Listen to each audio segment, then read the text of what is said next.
Ovdje je naša starca bila u domu na ručku.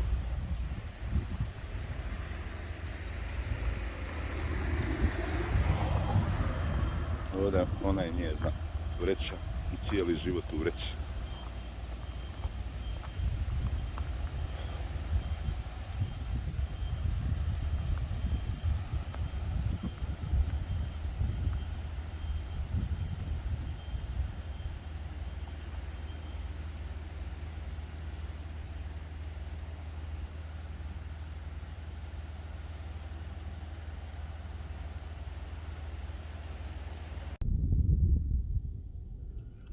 Vidite li vi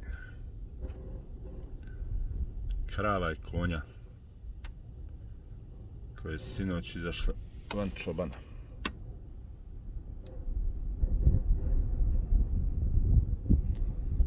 Vjetar odnese, grmljavina, nevrijeme javljeno. Oni čuvaju traktorima, ja kombijem.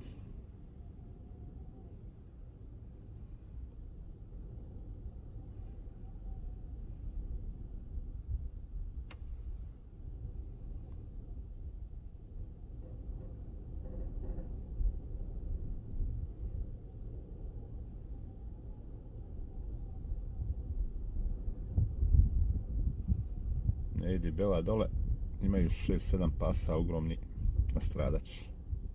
Bela! Bela, dođi!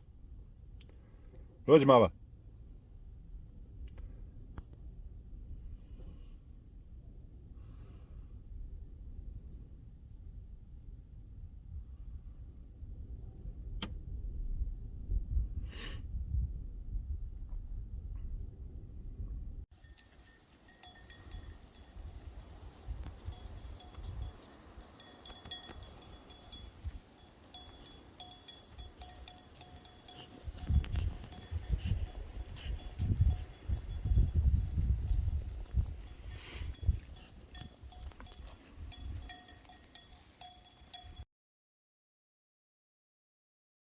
Koton nadgleda stado.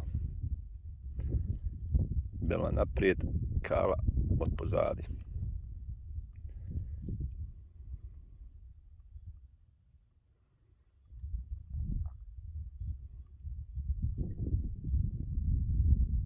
Zbiraju se oblaci polako iza brda vire.